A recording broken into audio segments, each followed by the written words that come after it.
آپ نے لکھا تو میری بیعت ہونا ہے آپ سے، تو حضرت نے فرمایا کہ بھائی میں آپ کے علاقے میں آ رہا ہوں، آپ کے علاقے میں آ رہا ہوں تو وہیں مجھ سے بیعت ہو جانا۔ تو وہ حضرت گئے، اس گاؤں میں حضرت کا کوئی پروگرام تھا، وہ چارپائیاں سے بچھائی ہوئی تھی انہوں نے، پروگرام والوں نے، وہاں پر حضرت بیٹھ گئے، سب لوگ چارپائیوں پر بیٹھ گئے۔ اتنی دیر میں وہ ایک ذمہ دار صاحب اپنا وہ خاص لباس پہنے ہوئے اور ایک پیچھے ایک بندہ سر پہ ٹوکری مٹھائی کے لیے ہوئے وہ آ رہا تھا۔ تو مجھے بھی یہ کون صاحب ہیں جو آ رہے ہیں؟ میں نے بتایا جی یہ وہ ذمہ دار ہے، آپ کو شاید خط لکھا تھا بیعت ہونے کے لیے، تو بیعت ہونے کے لیے آ رہے ہیں۔ تو انہوں نے کہا یہ مٹھائی کا ٹوکرا ہمارے یہاں جو پیر سے بیعت ہوتی ہے اس کو ہدیہ پیش کرتے نذرانہ، تو کہ جس نے اٹھایا یہ کون ہے؟ کہتے یہ ذمہ داروں کے یہاں جی نے جو لوگ یہاں رہتے وہ ونگار استعمال کرتے ہیں، تو ویسے تو یہ بندہ اس کا کوئی نوکر نہیں ہے، یہاں وہ ترخانوں کا کام کرتے ہیں، لوہاروں کا کام کرتا ہے، تو یہ پھر ونگار لیتے ہیں، تو یہ وہ ہے۔ ٹھیک، تو جب آیا حضرت سے ملا یہ وہ ہے، تو اس نے مٹھائی کی ٹوکری ایسے دینے لگا نا، اور میں نے اپنے ہاتھ میں رکھو، ہم آگے تمہیں بیعت کریں گے۔ تو اب وہ مجمع حضرت کی سے اکٹھا ہو گیا، وہ جو ونگار والا تو بندہ بھی غائب ہو گیا، اب نے دائیں میں دیکھا کوئی اور ہے نہیں، دیکھا سب مولوی صاحبان مقطع مشبہ، اب اس کی تو ہمت بھی نہیں ہوئی۔ میں فرمایا چلو میرے ساتھ چلو، تو پیچھے پیچھے ٹوکری لے کے اب حضرت نے بستی میں گھمایا پوری، یہاں سے جا رہے ہیں وہاں سے جا رہے ہیں، دکانوں نے دیکھ رہے بھی ذمہ دار صاحب وہ تھک گیا، تو پھر انہیں کندھے پہ رکھ لی، پھر تھک گیا تو سر پہ رکھ لی، اب پیچھے پیچھے جا رہے ہیں۔ پھر اگلی جگہ جہاں پروگرام تھا وہاں حضرت بیٹھے تو انہوں نے فرمایا ٹوکری قبول فرما لی، پھر میں آؤ بیعت کر لیں۔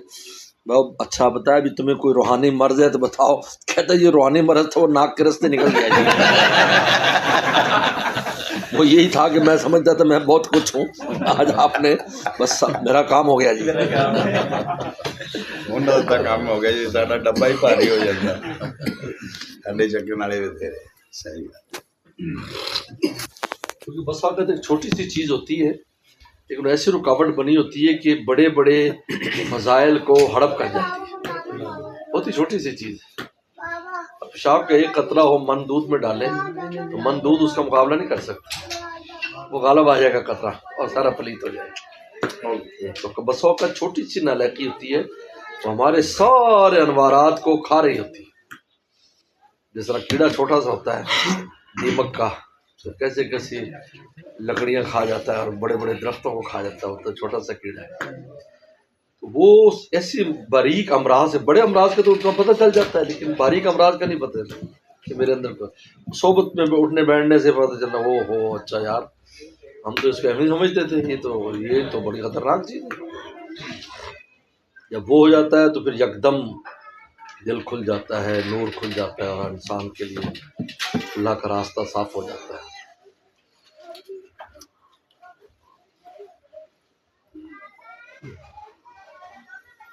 تو آپ کی کرامت ہے کہ جیسے ہی وہ بندہ بیان میں آتا ہے امام بن حنبل نے جس کی صوت میں جا کر وہ بات ملے جس کی آپ کو ضرورت ہے، وہ شخص معید من اللہ ہے، اور حضرت امام بن حنبل نے سب سے بڑی کرامت اس کو شمار کی ہے کہ یہ شخص وہ ہے جو آپ کے دلوں کو جھانک کر آپ پر بات کر دیتا ہے۔ یہ عجیب ہے۔ ہم گئے تھے وائٹل والوں کے ہاں، کس دن پروگرام تھا؟ 26ویں شب کو، تو اس وقت حاجی یاسین صاحب کے بیٹے فرق ہیں بڑے وہی ہیں اس وقت سارے کام میں، تو وہ مجھے انہوں نے بتایا کہ میں آپ کیسے آیا ہے آپ سے میری محبت اور تعلق کروں۔ میں کہ مجھے تو پتہ کہا کہ میں یونیورسٹی پڑھتا تھا تو مجھے کچھ اشکالات ہو گئے اس کے بارے میں، تو میں بہت علماء سے ملا ہوں لیکن تسلی نہیں ہوئی، تو مجھے کسی نے بھاول نگر میں ایک مولانا صاحب ہے ان کے پاس بھی جاؤ، تو آپ بیت اختر میں نیچے بیٹھو، تو میں نیچے بیٹھتا تھا، تو لوگ بیٹھے ہیں ایسے تو مجلس لگے آپ کچھ باتیں فرما رہے ہیں تو میں بھی پیچھے آ کر بیٹھ گیا، تو ساری باتیں آپ نے وہی فرما دی جس کی مجھے ضرورت تھی، تو یعنی کہتے میرے اتنا دل کھل گیا اور مسئلہ حل ہو گیا کہ میں آپ سے مسافہ بھی نہیں کیا اور میں چپکے سے نکل کے چلا گیا، لیکن اس دن سے بس آپ کی محبت میں گرفتار ہو گئی۔ پھر بڑوں کو بھی اس نے تعارف کرایا، پھر حاجی یاسین صاحب سید صاحب ان کے میں جاتا رہتا ہوں، تو وہ پروگرام میں اس دن گئے تھے تو انہوں نے، تو یہ اللہ کی طرف سے ہوتا ہے، معید من اللہ ہوتا ہے، اور یہی تزکیہ ہے۔ اس لیے حضور صلی اللہ علیہ وسلم نے ایک صحابی تھے، امام بخاری کی شرح میں حضرت شیخ زکریا رحمۃ اللہ نقل کیا ہے، نوجوان تھے تو پتہ ہے مکہ سے جب واپس آ رہے تھے پیغمبر صلی اللہ علیہ وسلم، تو پیغمبر صلی اللہ علیہ وسلم یہ سے باہر گشت فرماتے تھے،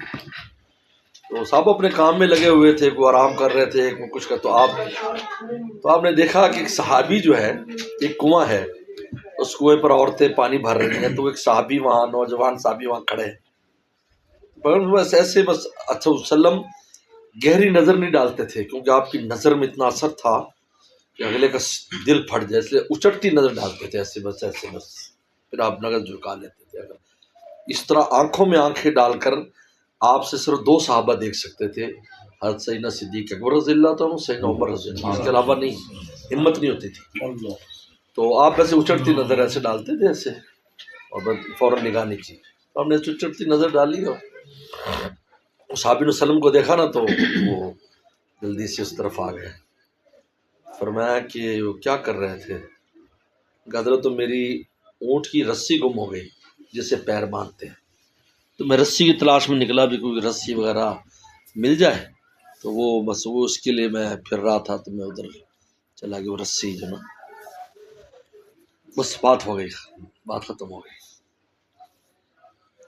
مدینہ قریب قافلہ پہنچا تو سلام کرنے کے لیے، کیونکہ جب جدا ہوتے سب، تو جب وہ آیا نا، فرمایا وہ اونٹ کی رسی ملی تمہاری؟ سب نے سے کہا، تو اس نے کہا کہ ایک کی وسلم نے ایسی بات پوچھ لی،